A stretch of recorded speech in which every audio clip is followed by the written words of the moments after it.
할렐루야, 반갑습니다. 2021년 10월 17일 주일입니다. 오늘도 주의 은혜 가득한 복된 주일이 되시기 바랍니다.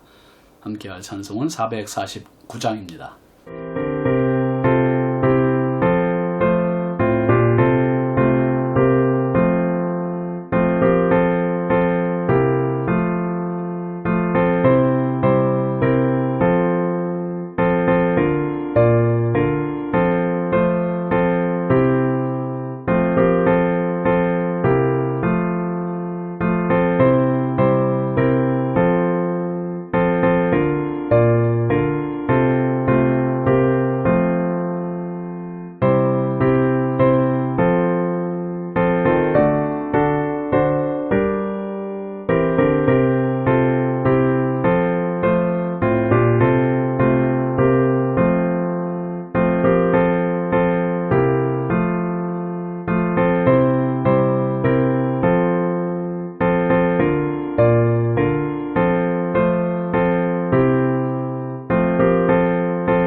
하나님의 말씀 열왕기하 2장 19절부터 22절입니다. 그 성읍 사람들이 엘리사에게 말하되 우리 주인께서 보시는 바와 같이 이 성읍의 위치는 좋으나 물이 나쁨으로 토산이 익지 못하고 떨어지나이다. 엘리사가 이르되 새 그릇에 소금을 담아 내게로 가져오라 하매 곧 가져온지라. 엘리사가 물 근원으로 나아가서 소금을 그 가운데에 던지며 이르되 여호와의 말씀이 내가 이 물을 고쳤으니 이로부터 다시는 죽음이나 열매 맺지 못함이 없을지니라 하셨느니라 하니 그 물이 엘리사가 한 말과 같이 고쳐져서 오늘에 이르렀더라. 아멘. 오늘 말씀 제목은 소금을 가져오라입니다. 우리가 신앙생활하다 보면 상식적으로 이해가 되지 않는 부분들이 있습니다.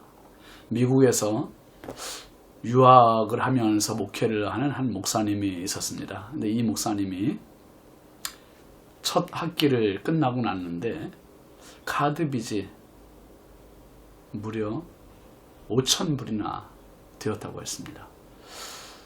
약 600만 원, 거의 700만 원 가까이 되는 그 돈이 이제 빚으로, 카드 빚으로 이제 발생이 됐고, 그리고 불과 몇 주 안 돼서 다시 또 5,000불을 또 지불해야 되는 새로운 학기 그 돈을 또 등록금을 내야 되는 그러한 입장이 됐습니다. 그런데 이 목사님이 막상 가지고 있는 돈은 1,000불이 전부였습니다. 한 100만 원 조금 넘는 돈이 전부였습니다. 참 그 많은 학비를 해결할 방법이 막막했던 거죠. 그 이야기를 들은 사모님이, 이 목사님은 사모님과 이 이야기를 하면서 기도를 시작했는데 그 사모님이 방법을 알았다는 거예요. 6,000불을 받을 수 있는 방법. 그게 뭐냐 했더니 우리가 가지고 있는 1,000불을 하나님께 드리면 된다고 하나님 말씀하셨다는 거예요. 혹을 때려다가 더 큰 혹을 붙이고 말았습니다. 이 목사님은 이해가 되지 않았어요. 아니, 지금 우리가 당장 100만 원을 가지고 지금 600만 원, 700만 원, 금방 1,000만 원 이상 될 텐데 그 빚을 지금 어떻게 갚을 도리도 없고 방법이 없습니다. 그 기도하고 나서의 방법이라는 게 가지고 있는 100만 원도 하나님께 드리라. 이 참 목사님 난감했습니다. 그런데 하나님 주신 응답이라 하니 목사님도 기도하면서 정말 어렵게 결정하고 순종하여 그 가진 돈 1,000불을 하나님께 드렸습니다. 1,000불을 드리고 보니까 이제 목사님이 완전히 무일푼이 된 거죠. 목사님 사모님의 돈이 하나도 없습니다. 어떻게 살아갈까 막막하고. 근데 오히려 돈이 조금 있을 때보다 없으니까 편하더라는 거예요.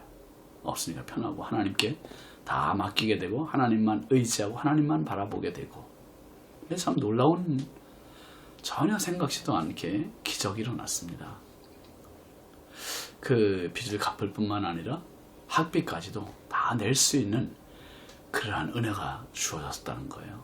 참 이건 뭐 상식적으로 이해가 되지 않는 부분이죠. 하나님께서 일을 하시려면 우리에게도 전혀 뜻하지 않은 일을 하시는 하나님이시라는 사실입니다. 여리고 성에 문제가 발생했습니다. 19절 말씀 보면 그 성읍 사람들이 엘리사에게 말하되 우리 주인께서 보시는 바와 같이 이 성읍의 위치는 좋으나 물이 나쁨으로 토산이 익지 못하고 떨어지나이다. 성읍의 위치는 말할 수 없이 좋은데 물이 안 좋대요. 물은 생명과 직결되지 않습니까? 그래서 토산이 익지 못하고 다 떨어진다는 거예요. 이 말은 열매, 곡식들 이런 것들이 익기 전에 그냥 익어가다가 떨어져 버리고, 심지어 동물이나 여인들도 임신을 하긴 하는데 유산이 되어버리는 거예요. 유산이. 그래서 엘리사가 처방을 내리죠. 20절 말씀 보면 엘리사가 이르되 새 그릇에 소금을 담아 내게로 가져오라 하매 곧 가져온지라. 엘리사 선지자는 처방을 내렸는데 새 그릇에 소금을 가져오래요. 소금. 사실 소금은 이런 식물에 도움이 되는 것이 아니라 오히려 악영향일 뿐입니다. 치명적인 악영향이에요. 그런데 엘리사 선지자는 소금을 가져와라. 새 그릇에 소금을 가져오라 해서 소금을 가져왔어요. 순종입니다. 그랬더니 21절 22절 말씀 보세요. 엘리사가 물 근원으로 나아가서 소금을 그 가운데에 던지며 이르되 여호와의 말씀이 내가 이 물을 고쳤으니 이로부터 다시는 죽음이나 열매 맺지 못함이 없을지니라 하셨느니라 하니 그 물이 엘리사가 한 말과 같이 고쳐져서 오늘에 이르렀더라. 소금을 받은 엘리사가 물 근원으로 가지고 가서 가운데 물을 그 소금을 뿌렸어요. 뿌리면서 하나님의 말씀을 그대로 대어놨죠. 여호와의 말씀이 내가 이 물을 고쳤으니 이로부터 다시는 죽음이나 열매 맺지 못함이 없을지니라. 물을 치료한 겁니다. 여러분, 이 말씀이 여러분의 말씀 될 수 있길 주의 이름으로 축원합니다. 얼마나 귀한 말씀입니까? 여호와의 말씀이 내가 이 물을 고쳤으니. 하나님이 고치시면 재발하지 않아요. 하나님이 고치시면 후유증 없습니다. 하나님께서 고쳐주시는 은혜가 있기를 바랍니다. 그래서 다시는 죽음이나 열매 맺지 못함이 없을지니라. 물이 살아났습니다. 물이 살아야 생명이 살아나는 겁니다. 결국 물이 고쳐졌고요. 토산이 살아났습니다. 여러분, 요한복음 2장에 보면 예수님께서 가나 혼인집에 가셨다가 첫 번째 기적을 베푸시는 장면 나오잖아요. 잔치집에 포도주가 떨어졌습니다. 그때 주님이 주신 처방은 종들에게 돌 항아리 6개에 물을 가득 부으라 하셨습니다. 상식적으로 맞지 않는 처방이에요. 지금 필요한 거는 포도주였지 물이 아닙니다. 그런데 말씀에 이 종들이 순종했어요. 순종을 했더니 포도주가 됐습니다. 그것도 그냥 질 낮은 포도주가 아니라 극상품 포도주. 모든 하객들이 칭찬하는 포도주입니다. 상식보다 위에 있는 것이 순종입니다. 순종. 소금을 가져오라. 상식적으로 맞지 않지만 소금을 가져오니 물이 살아났습니다. 여러분, 오늘 내가 가져가야 할 소금은 무엇입니까? 내가 순종해야 될 부분은 무엇입니까? 한번 잘 생각해 보시면서 하나님 앞에 우리의 소금을 바쳐서 정말 하나님의 치유하시는, 살리시는 은혜가 있기를 주의 이름으로 축원합니다. 기도하겠습니다. 하나님 아버지, 감사합니다. 신앙은 상식을 넘어서는 것임을 깨닫습니다. 하나님, 언제든지 말씀에 순종하고 하나님 뜻에 순종하는 저희들 되게 하여 주옵소서. 오늘도 거룩한 주일 하나님께 예배할 때 예배를 통해 순종을 배우게 하시고, 예배를 통해 믿음을 배우게 하시고, 예배를 통해 내 수준의 한계를 넘어서는 은혜가 있게 하여 주옵소서. 오늘 하루의 삶을 주께서 인도하여 주시기 원하옵고 예수님의 이름으로 축복하고 기도합니다. 아멘. 네, 오늘도 마음껏 하나님께 예배로 승리하시기 바랍니다. 감사합니다.